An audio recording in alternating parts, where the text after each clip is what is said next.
Alright, hello guys, it's 4 o'clock. I think we're going to try to get this thing going.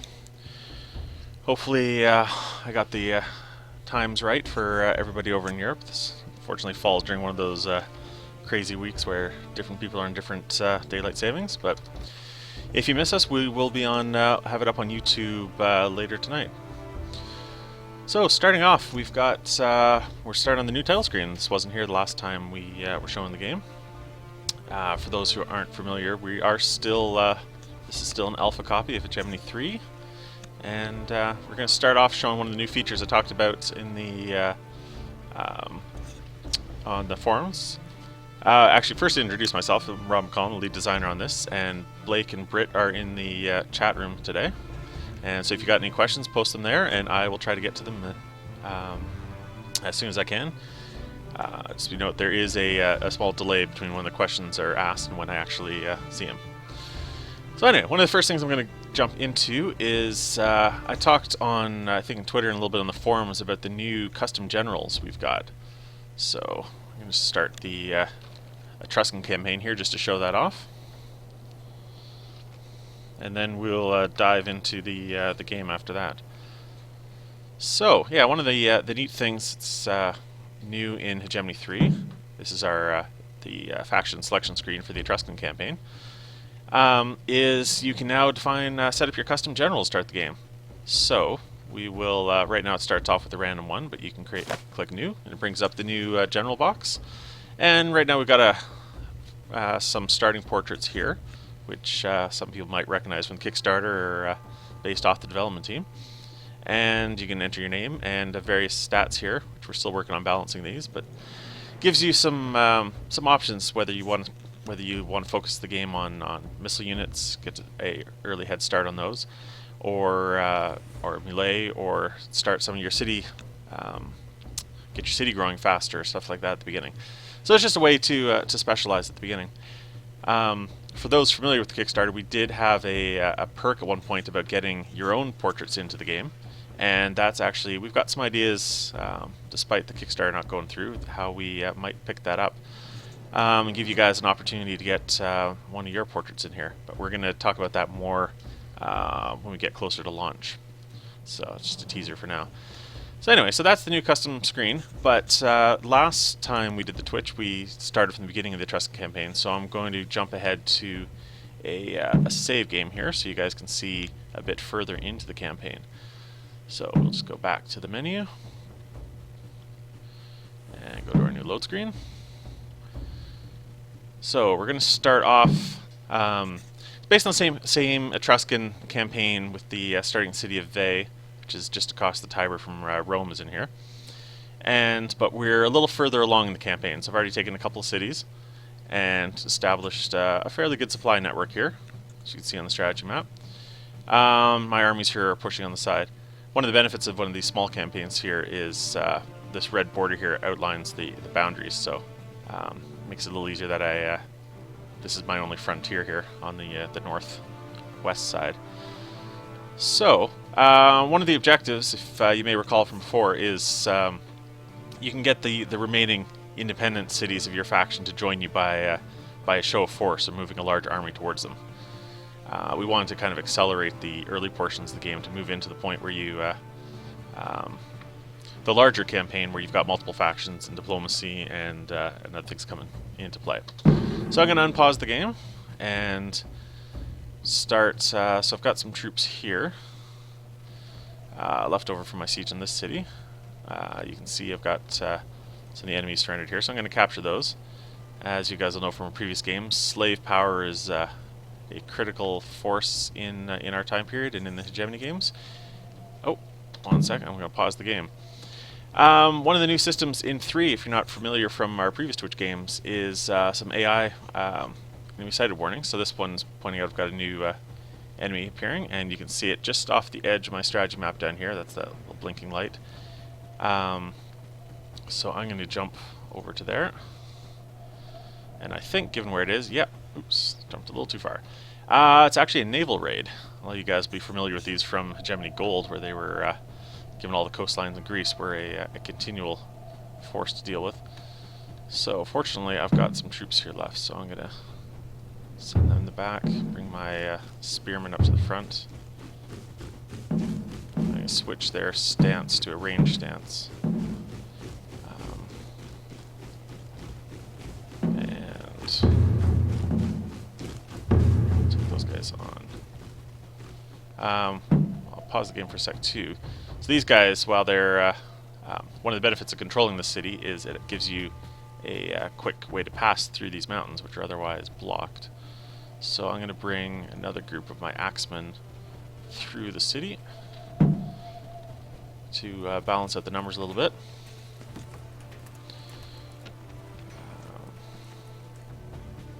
Oh, there they come through.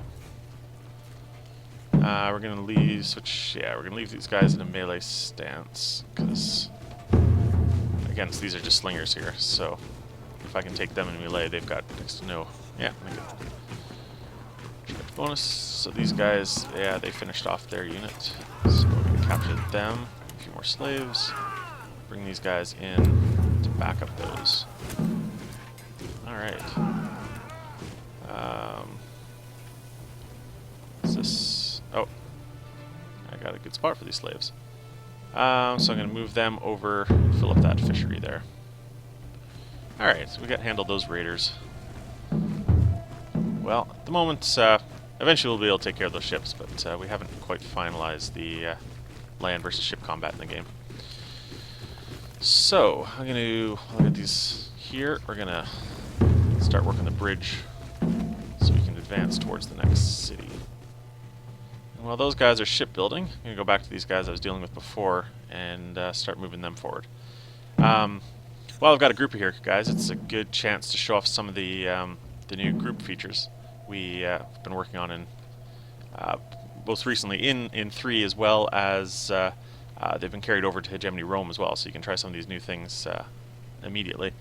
So you can see we've got a preview. You can drag out how these guys are going to appear in their group, depending on how wide they are. Set them up like that.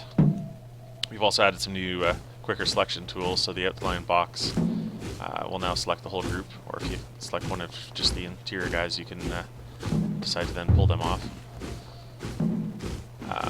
We've also added a new feature for controlling lots of groups. Oops.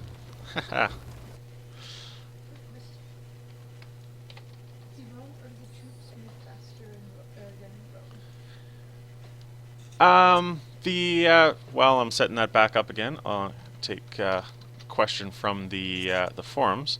There's a question about whether the troops move faster in this game versus 3. Not particularly. It depends on the troop type, so that you'll see a big speed difference between hoplites, which we'll hopefully see a little bit later, and versus the Axemen, which are a fast, light unit. Most of the ones you start with the game tend to be your lighter scout troops, so it may give the feeling of it. Your hoplites that you get into later are much stronger, but they're much less mobile in the field. Which actually comes into one of the neat things that you get much later in the game, is the transition during this this time period of the early the Roman Republic from the hoplite, the dense hoplite formations, to the legions that were developed. That were one of their key advantages was they were more mobile and allowed for more battlefield tactics. So, unfortunately, I lost a little progress there. So I'm going to whip through that here and catch you guys up. So we're just going to advance these guys straight on. Not worry about... Oops, not quite room for that group there. And I think that same raider fleet that I fought off the last time is coming in again. But I'm going to get those guys going.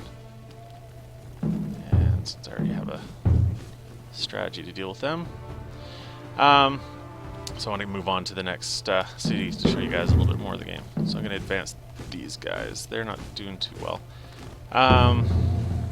Food, so actually before I send them on the enemy, we're going to pull back here and scavenge a little bit of food from this fishery. Which will actually let me show off one of the new features in 3 that we're just added since our last update, which is the new pillaging mechanic. So if I raid here, for the first time in the series, you can see up in the top left, the gold in Hegemony 3 does accumulate. So you can build up a surplus, and which allows for some cool one-off transactions, including pillaging your enemy cities for gold, and also allows for some diplomatic transactions, which we're not going to get into today, but we'll show off in a future demo. Yeah, so I got some pillage from that farm, and that will continue on as I raid them. Meanwhile, this battle here could use some little finer control, so I'm going to split my forces up here.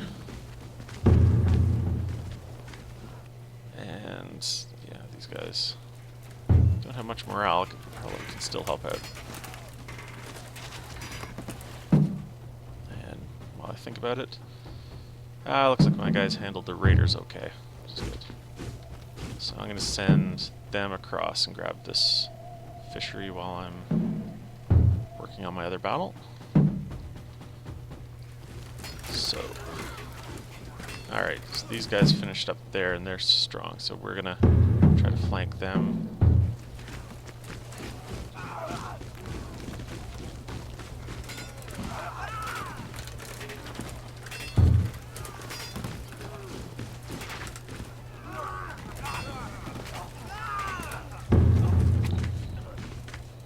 Alright, let's go a little better.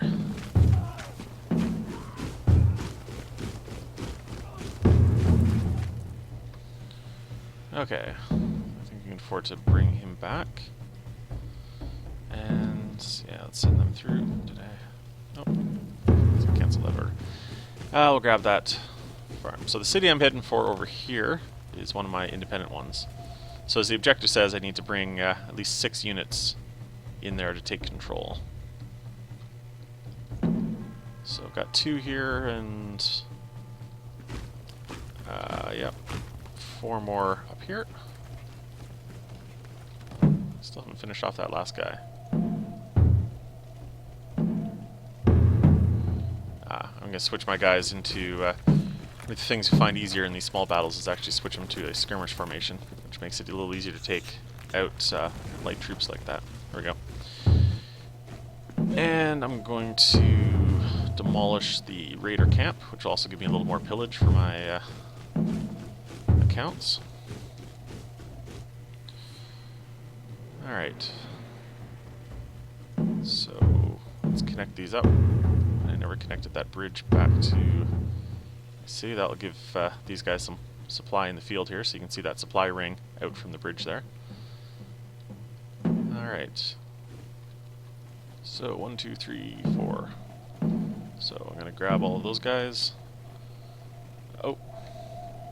Looks like I got another raider camp before I get there. So, let's move them up. Oops. Separated them out. Showing off some of the group things, so I can, let's put them in there.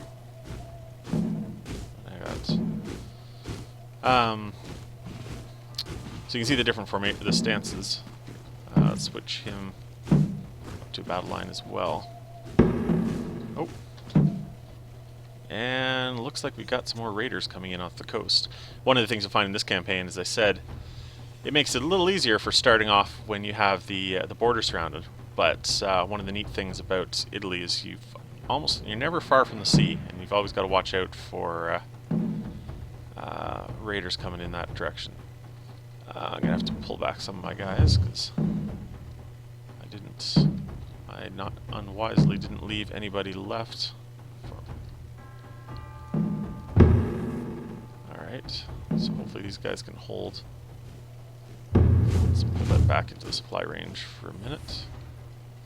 And got a lot of things going on right now. We'll advance that line. And pull back to the battle here. They're burning my farms. So, let's... Alright. The axemen take on the slingers while... spearmen come up behind the raiders. Speaking of the speed of things, you will notice the raider skirmishes are much faster than my spearmen units. Getting flanked here. This is when I could use my guys to be a little bit faster. Well, they didn't arrive quite in time. My axemen are retreating.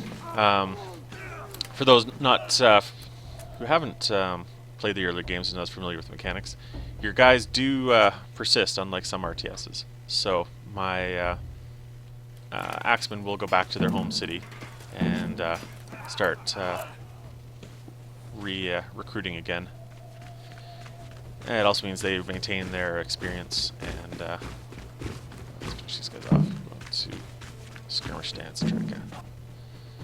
Alright, so how's... Alright, we're going to pull off these guys. Yeah, we need to advance on these ranged units.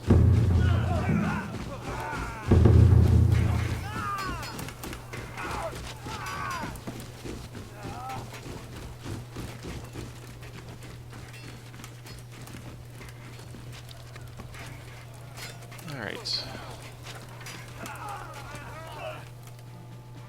It's going okay. And we finish off the raiders here, so I'm going to leave that unit back. Take my other axeman out. So I'm still hopefully getting a chance here to move enough forces to the enemy city. Let's see how these raiders are coming along.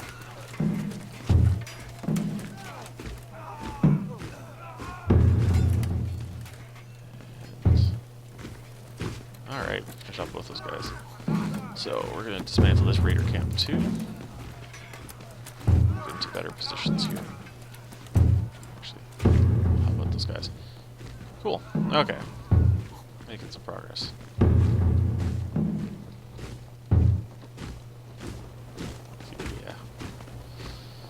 Battlefield carnage there. Well, I've got a second here. I think I haven't get into the upgrade system here. So my guys actually have gotten a fair bit of experience over these battles here. So I'm going to recruit a couple officers. So a lot of these will look familiar from Rome. We've added some new ones, as well as carried over some of the classics. Alright. So... Oh, I guess I interrupted that demolish command. Let's finish that off.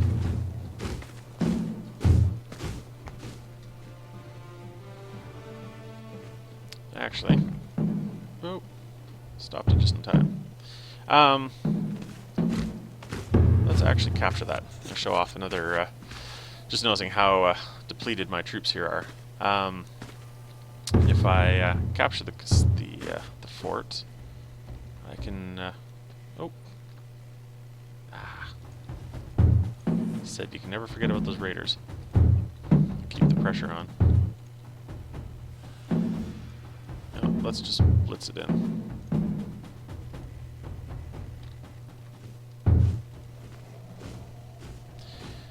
So one of the new features with the enemy side system, as you can see from here, is you can trigger the game to auto pause when those happen.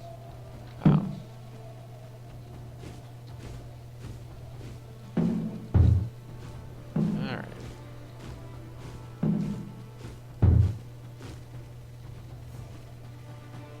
Oh, there we go. So I triggered the last objective there. So the city of Velch has joined me. And that actually brings me to the last objective, which, as described, a final showdown to take the last city of my faction. So we'll have a little bit more story and history bits into it eventually. For now, it's highlighting me, yeah, where the last city is. But first, I've got to secure my current empire. So I'm going to connect up my new city. Oh, this gives me a chance to show off one of the new features for in Hegemony 3 as well, is the new city growth. So because we're representing a much bigger time period than our previous games, roughly the 200 to 600 BC period, or 600 to 200 BC,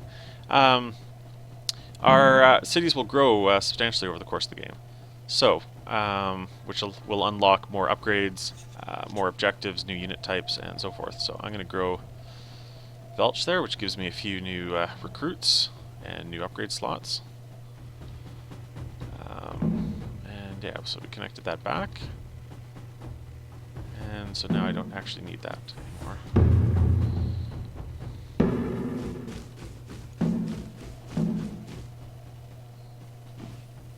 And how's that? Those raiders going?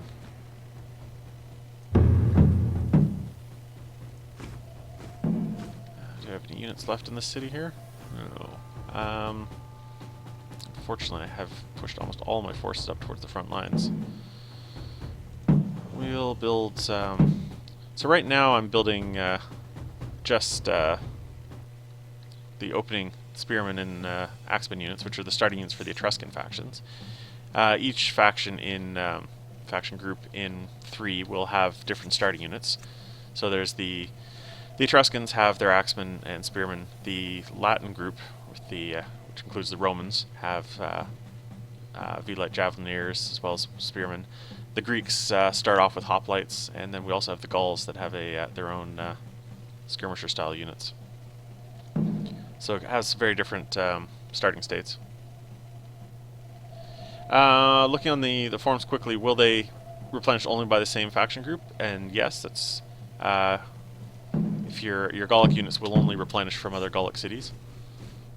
So, and that keeps to the fact that the like your legions, once you develop them in Rome, will only come from Roman cities in this period, even once you captured the Greek or Celtic ones.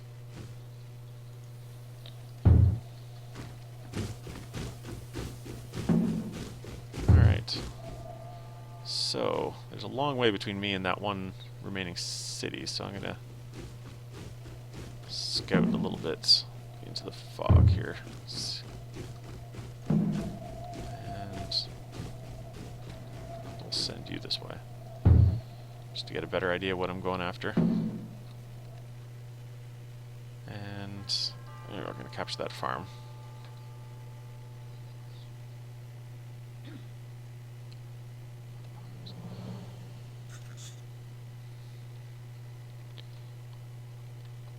Just sorry, I'm just taking a sec to read through the the chat forums. Yeah, playing strategy games and chatting in forums at the same time is adds a bit more challenge to the game. Oh, I've got another raider camp up there. That's good to know.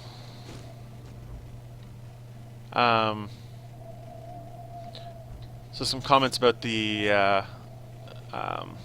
GUI. The stats in the third bar in the unit icons. Yeah, there's of these ones here it's the health, the morale, and their food they're carrying, which is the same format we've had for the last couple games.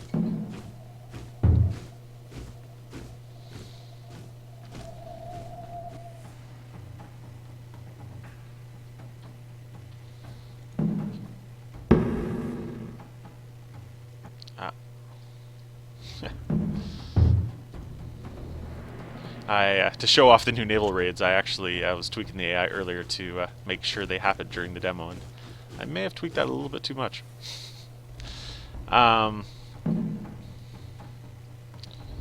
So we're going to make a push through to these guys.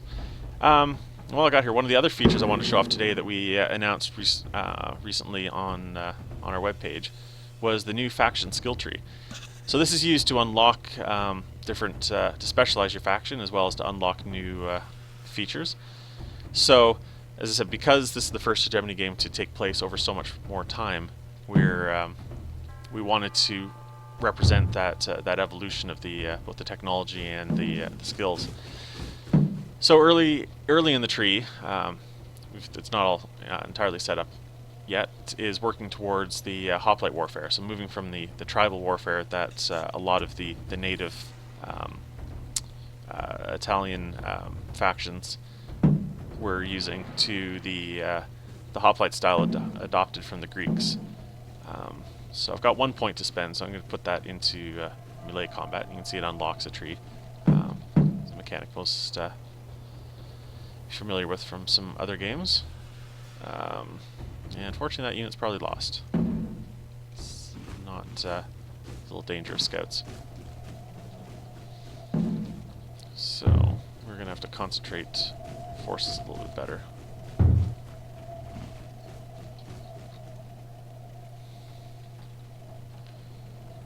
And I can't ignore my raid going on here.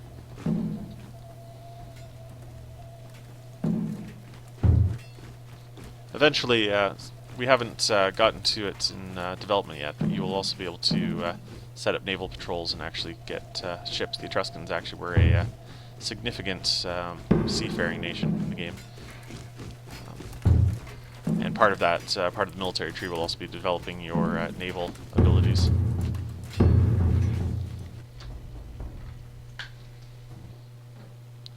Okay. Some of my units that have been defeated earlier have gone back, as I said, to their home cities. So I'm going to leave one of them back there just for safety.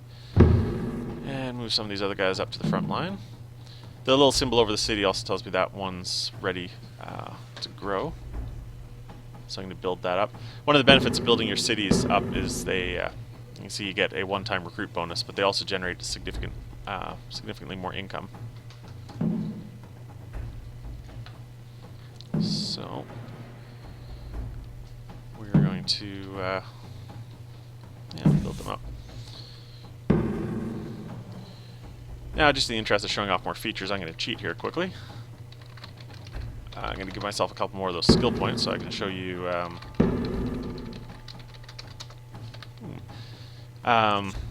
So if people are familiar with Roman stuff and gold, the game is very accessible to modding and change, so you can actually access the console and tweak things in the game here, which runs the same Lua-based scripts that the mods and campaigns do. So I gave myself a couple more faction points so I can unlock Hoplite Warfare. And in Velch here, I'm going to use that to build myself a Hoplite Barracks. There we go. Get that building. And which will unlock some new light hoplite units for me. So normally that would take a few more objectives to beat, but in the interest of showing you guys as much as we can. So where's my Etruscan hoplite units? So as I was saying earlier, the hoplites are a much tougher unit, much less mobile. They're best in their phalanx battle line. So you've got to be careful. You can easily be surrounded and by lighter units, but you won't find much stronger if you can keep them head on. So advance my battle line there. Now let's pull back these guys until I can get my hoplites into formation.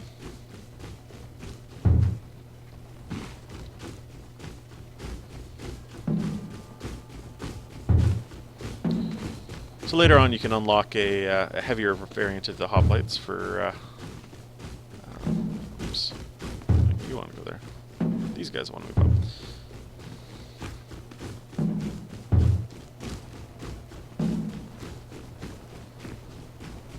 Yes, they're less eager there to attack my hoplites. And, oh, that's good. My those units I sent forth from...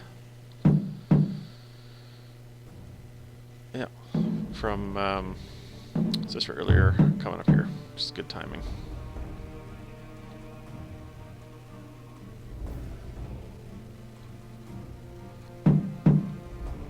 Alright. Still got that.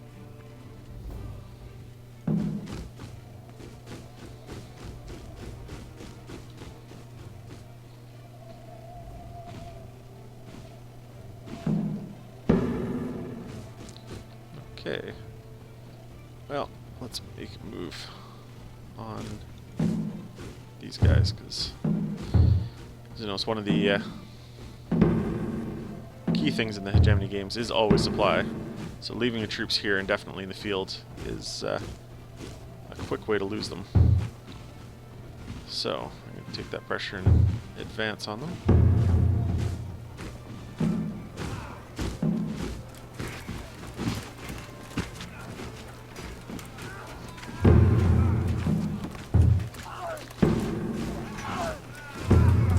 Slightly deeper hoplite line here. Take on those slingers.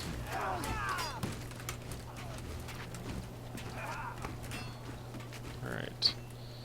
And switch them to a ranged stance. They can help support these guys without getting directly into the fight.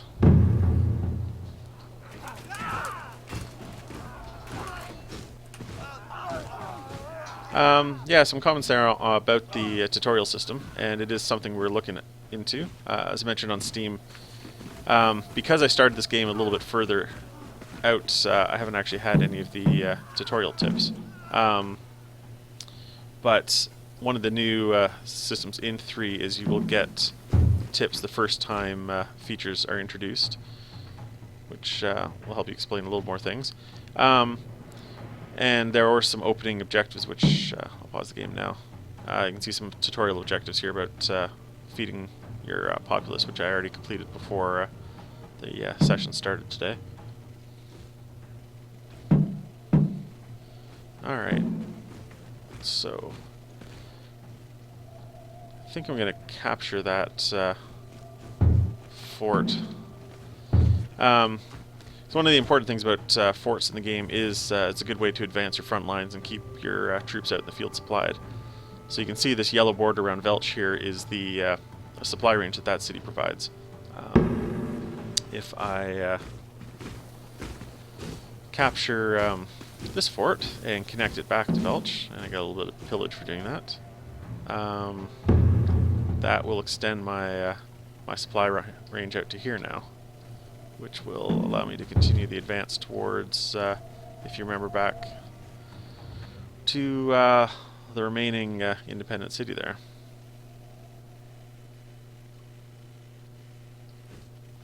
Alright.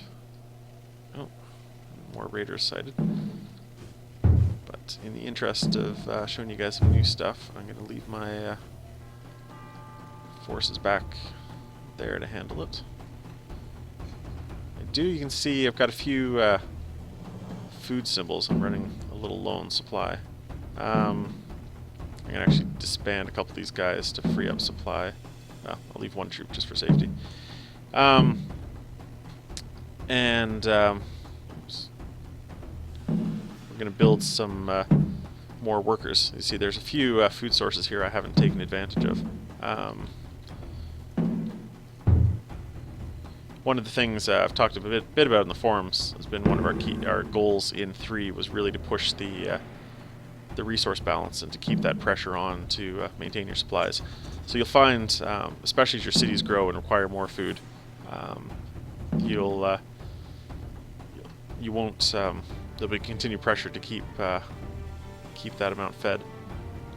While your armies are on the front lines consuming food, your cities in the back will require that. Take up the remainder to in order to grow. So, fortunately, these guys seem to be holding the line against these raiders pretty well on their own.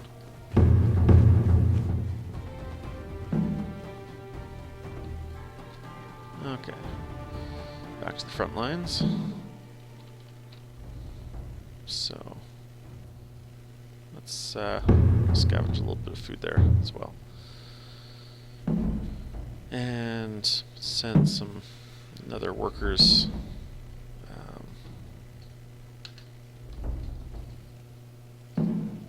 Yeah. Workers to grab that farm. And just send the spearmen. Yeah, we'll send the spearmen up this way.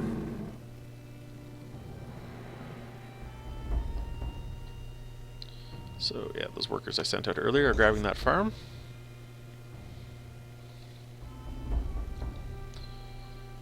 So one of the benefits always in the Hegemony games is, you know, the ability to pull out here and quickly get a sense of your total empire.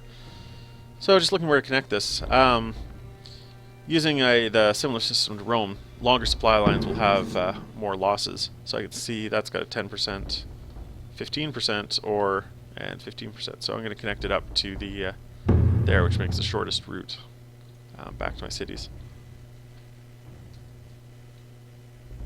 So there we go. So Cicera's now got, I can look in the trade tab here, has more food coming in from the livestock farm, and it's actually sending its food to Tarkna and Velch, and that happens automatically through the supply lines based on where your troops are pulling it from. Okay. We're not quite getting enough food all the way out here. Oh. Raiders are coming to this side now. I still have troops left in Velch.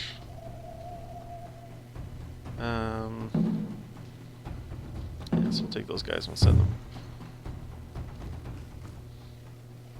If you're curious why we're still, obviously, there's a lot of assets still to be filled in the game, so the ship miniatures are still guys with swords. If you're wondering why there appear to be extra units there.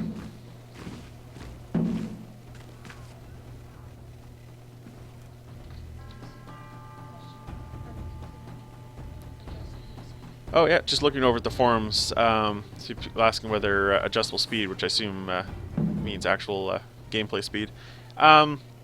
It's something that's come up, been asked occasionally, but unfortunately, no, it's not something we're looking into at the moment.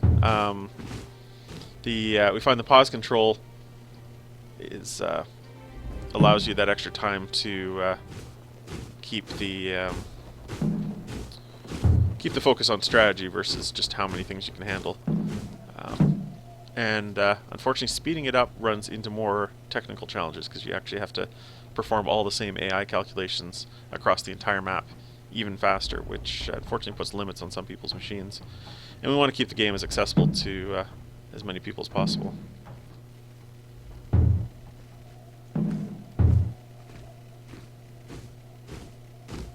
And yeah, answering the question, it is about the same year to 1 hour time period overall.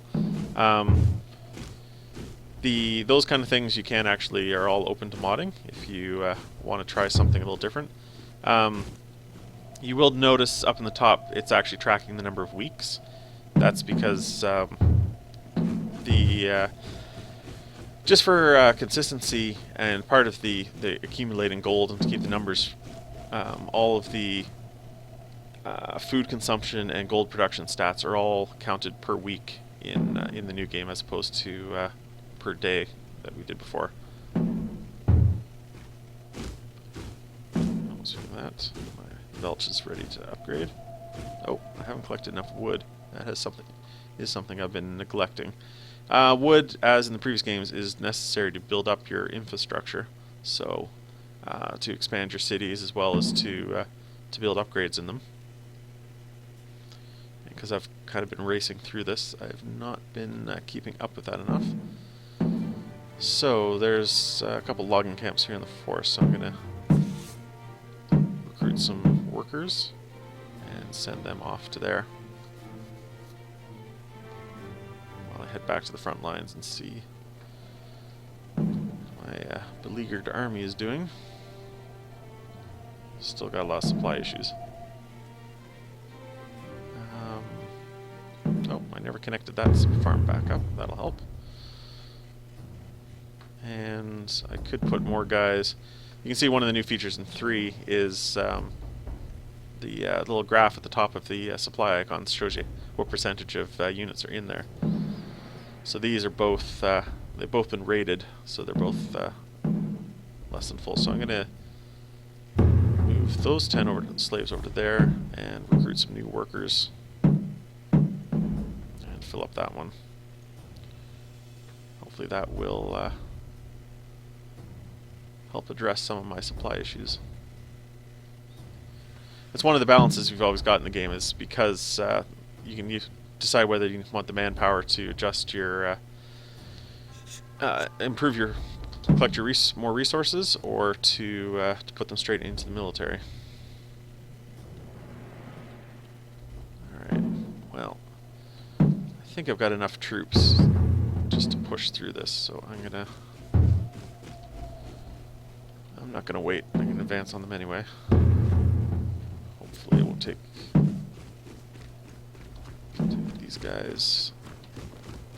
Actually, they're all axemen, so switch them all to range stance and send them.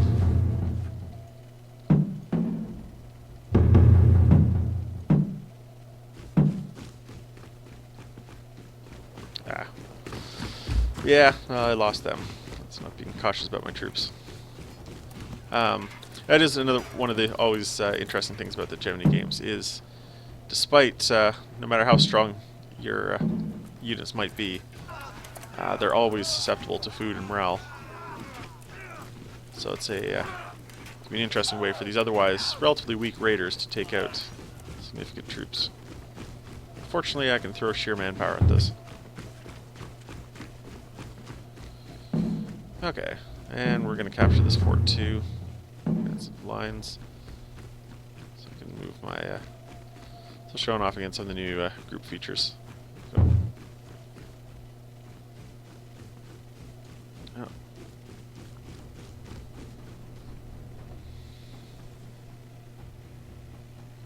Got a fleet coming in towards Felch this time.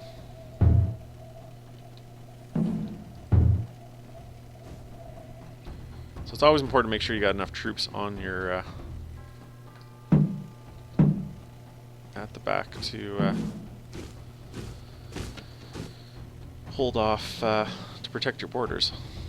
Fortunately, again, as I was saying earlier, this is a relatively easy starting scenario because the map boundaries are actually hold off a lot of your borders, which lets me concentrate on the front lines and the coastal areas.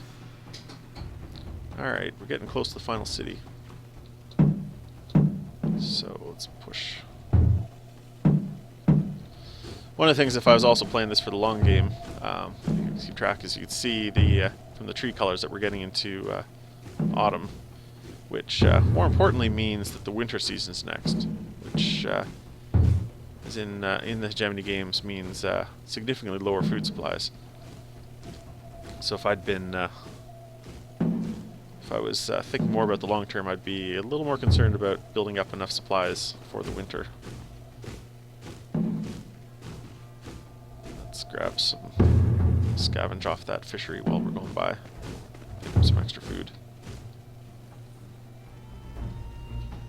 And we'll connect my chain of forts back here. Oh, back that logging camp that I captured earlier. Connect that back up here too.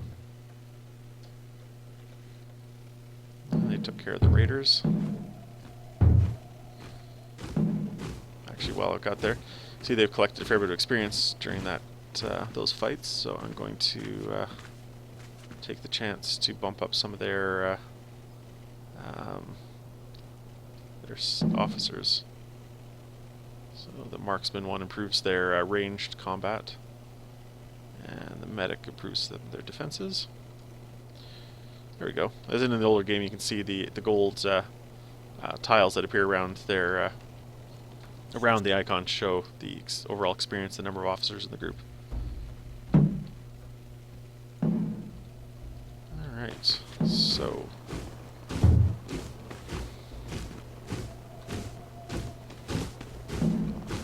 bring my spearman line out here. Where's my hoplites? Yeah.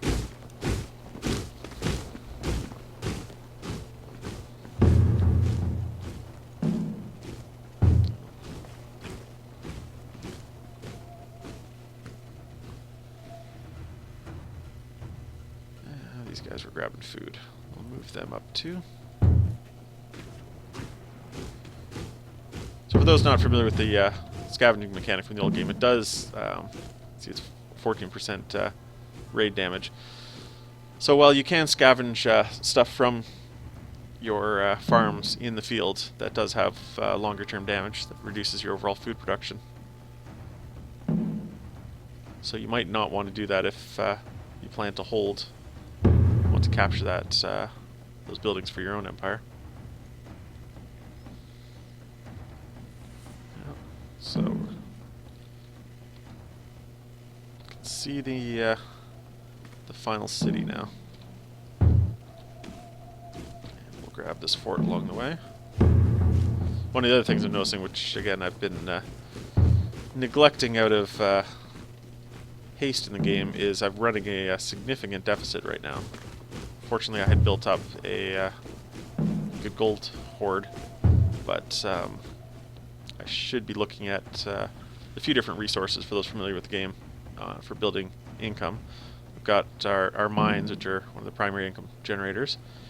And to a lesser extent, your cattle farms and your vineyards also produce a certain amount of income in addition to food. So I'm going to... I don't have a lot of recruits left in Velch. I still haven't got enough wood yet to build that. So where do I have some troops? Coming back to Vey. Actually, Cicera's got a lot of manpower left. But I've already built out most of the resources in that area.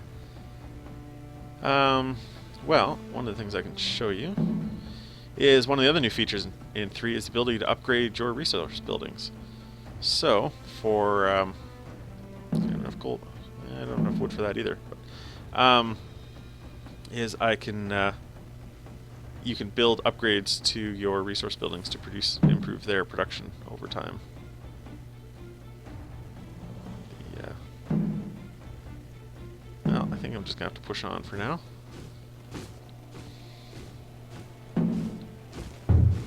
Alright, so we're just across the river from the final city in this opening introductory campaign.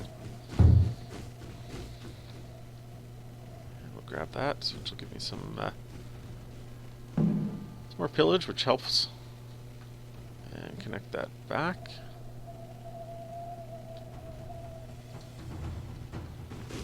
Oh, it's a land raid on Belch. Now, take out, for example, got these guys left over here.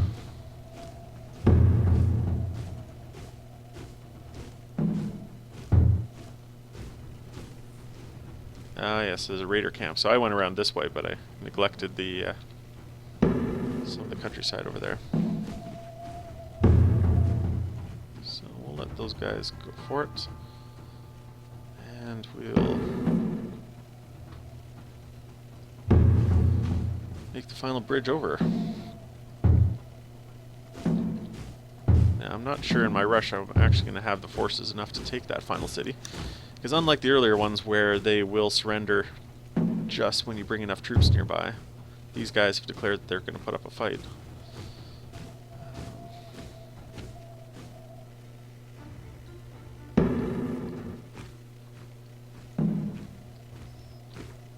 Alright.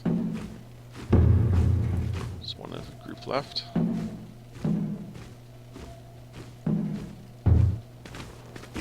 A couple slaves here.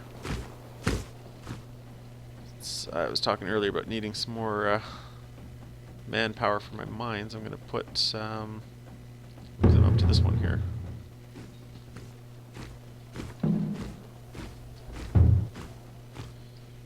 Okay.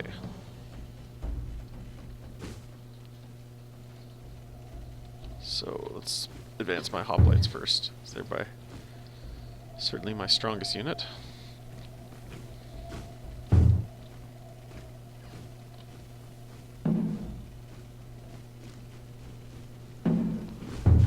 Unfortunately, my axemen don't have enough range to actually attack across the river. Oh, there's one of those tips I was mentioning. As I said earlier, my gold was running out. So bring those will bring some open up the media tip and give some ideas as to how you can address that problem.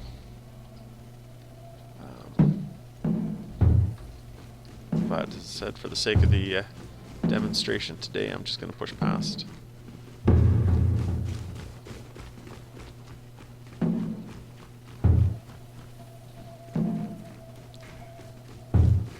Fortunately, bridges like this can provide a good bottleneck, both positively and negatively.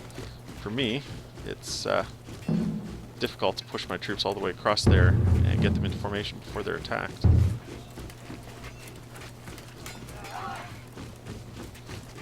Which means my hoplites, unfortunately, wasn't able to put them to the best use. As I said, their benefit is fighting in their phalanx formation, and yeah, you can see I'm getting those 20s coming up there are routed morale loss.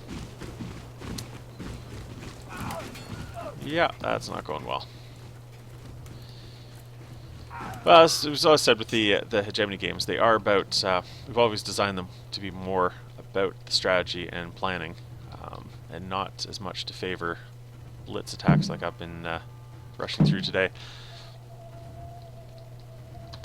So in my haste, I have gotten my guys surrounded, and probably get crushed here in a short time. They've got their own hoplite units.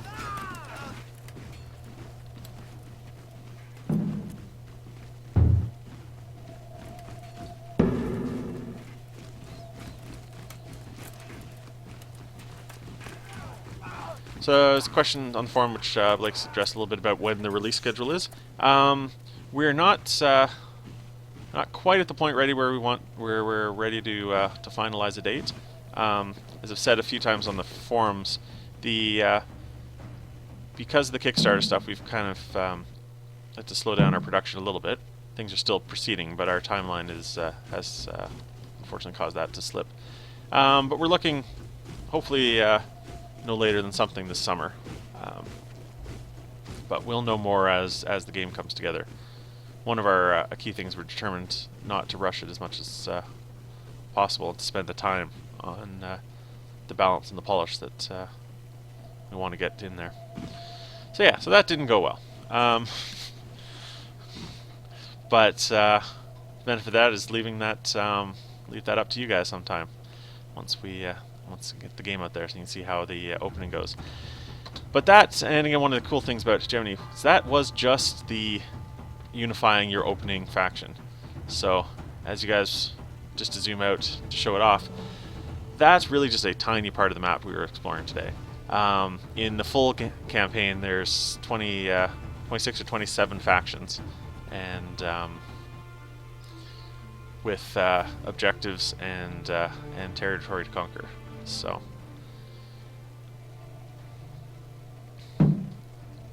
oh, well, touch here briefly. One of the interesting things about the winter, which plays in fact, is the ship travel, as in most of the other Hegemony games, is significantly limited the winter. These guys tried to get in the last raid. But it does mean you're actually, while you may be down on food for the season, you are generally safe from naval raids. So, one of the interesting ways that seasons play into your strategy. So, we're going to wrap that up, since I don't really have a chance of getting that battle anymore. And so stay tuned. We're going to do more of these probably in a couple more weeks, as we're adding features really fast this time. And hopefully next time we'll be able to get into a different faction starting zone, show off some of the more units we've been adding in. And in the meantime, check out Facebook and Twitter and our forums. And if you got any questions, let us know. We'll be happy to talk about it. Thanks again for coming, and yeah, we'll have the video up on YouTube shortly. All right.